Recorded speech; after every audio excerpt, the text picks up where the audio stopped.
Orang pada bingung tuh sama saya. Ustadz kalau ngomong bayar pajak di atas 100 miliar, di atas 100 miliar. Paling dikit-dikitnya 50 miliar. Beneran tuh? Lah, mengapa nggak beneran? Orang kan kita punya bebek selamat. Kita punya Waroweng Steak and Shake. Waroweng Steak and Shake itu pajak daerahnya Pak 10%, Pak. Padahal waktu itu saya masih miskin. Sampai tahun 2005 saya belum punya toilet. Di rumah tuh belum ada toilet. Dan masih tanah, belum keramik. Maka 2010 ketika saya masuk pertama kali ke Waroweng Steak and Shake, langsung ya, izin Allah ya, mudah-mudahan ini bukan ria, bukan sum'ah, di waktu maghrib di depan layar kaca, itu saya sama istri ngenolin untungnya buat Allah gitu. 100% nggak kita ambil. 2010 awal macet, Yusuf Mansur justru kami yang macet uangnya nggak kembali, Yusuf Mansur malah punya warung steak sebanyak 20 cabang. Ini kan logika dari mana kalau uangnya nggak dari kami kan gitu kan. 2006, 2007 mengatakan rumahnya itu masih tanah, belum keramik, toilet pun nggak punya. Tiba-tiba 2010 bisa masuk gabung di warung steak. Warung steak. Ini kan Nggak tahunya di kota wisata bikin bisnis yang merugikan jamaah hampir 55 miliar itu kan. Dan juga melebihi mungkin bisa dibilang sanksi pidana atau sanksi perdata. Kalau sanksi perdata seperti Pak Zaini bilang tinggal bayar selesai. Tinggal bayar selesai. Kalau sanksi pidana tinggal mengikuti hukumannya berapa? 3 tahun 5 tahun. Ya, itu selesai. Tapi kalau sanksi sosial ini akan panjang ceritanya. Panjang ya. Akan panjang. Baik itu kepada Yusuf Mansur maupun kepada ahli warisnya maupun afiliasinya, panjang itu ceritanya, Mas. Ya, karena sampai akhir hayat, sampai anak cucu Yusuf Mansur ini masyarakat juga sudah antipati gitu ya. Dan juga jejak digital di media sosial itu tidak akan terhapus lama-lamanya gitu. Ya, jadi bahasanya begini, Mas.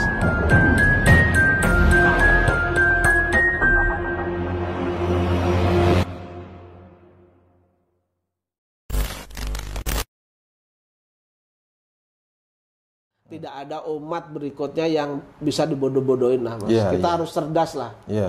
Iya.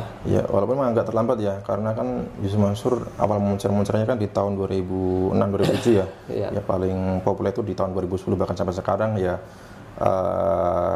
Kalau kita hitung-hitung ya, kalau misalkan Yusuf Mansur ceramah di satu kota saja atau di beberapa tempat, ini bisa mengumpulkan berapa karung sedekah.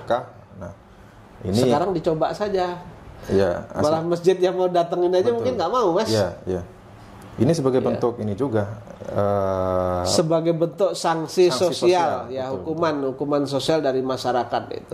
Saya kira udah mulai jalan itu, saya kira. Kalau orang sudah tahu bahwa apa yang diperbuat oleh Yusuf Mansur dan kroni-kroninya, saya pikir ya sudah harus menjauhi usahanya Yusuf Mansur, baik untuk usaha dalam bidang apapun termasuk bidang pendidikannya.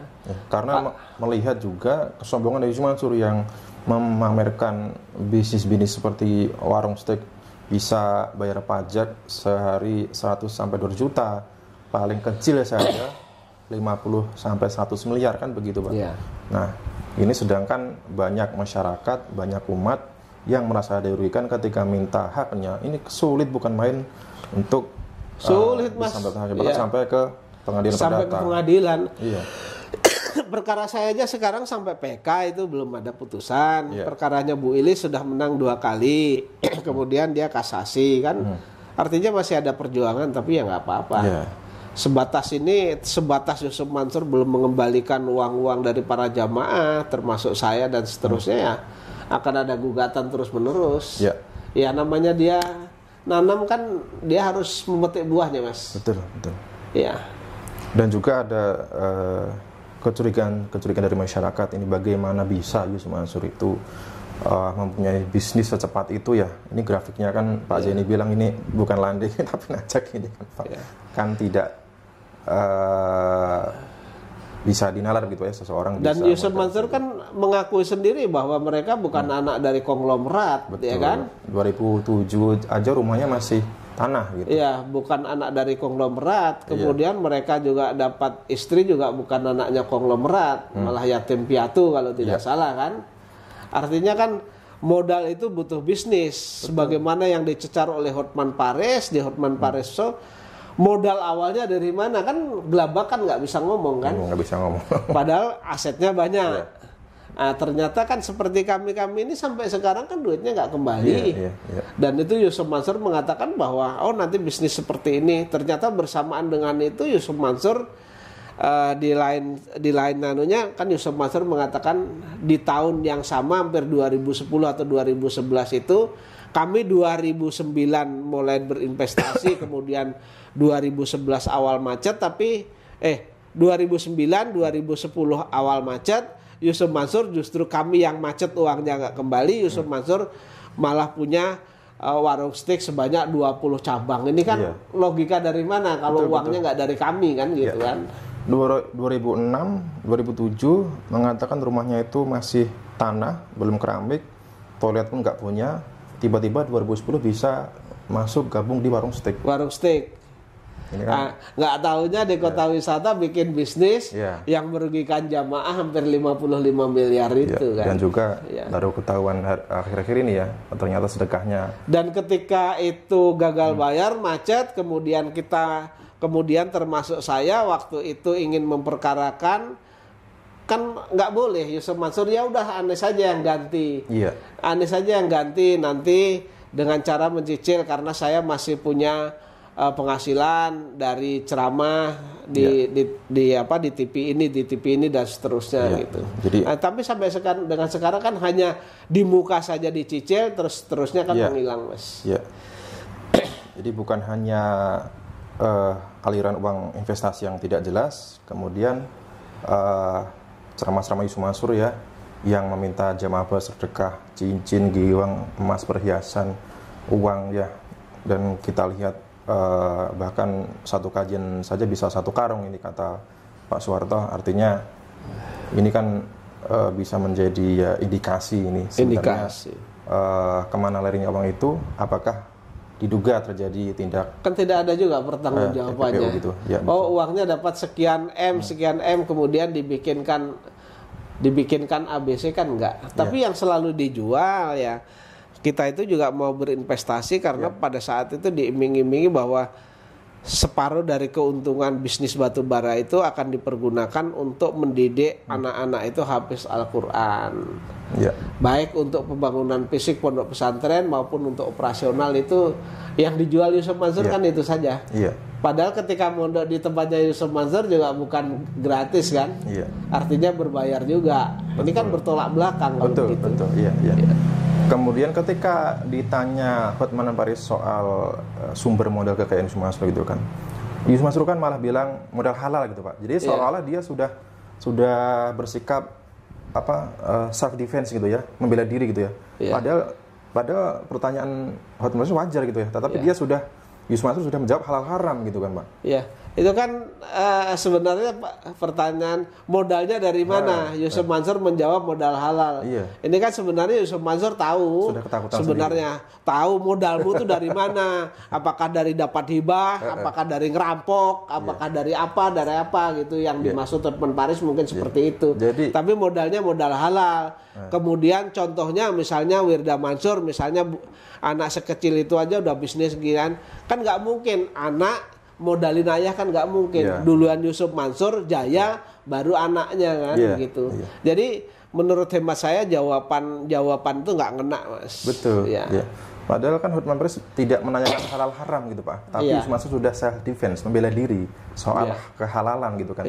Jadi artinya tahulah uang itu sumbernya dari mana, mereka sudah tahu itu. Sedangkan juga sudah menilai tapi apapun itu sekarang bisnisnya satu persatu sudah tumbang, misalkan seperti Paten Imani, kemudian Paten Aset Manajemen Syariah, dan juga bisnis-bisnis yang lain. Kemudian ceramah nggak laku, di program-program TV juga sekarang juga tidak muncul lagi.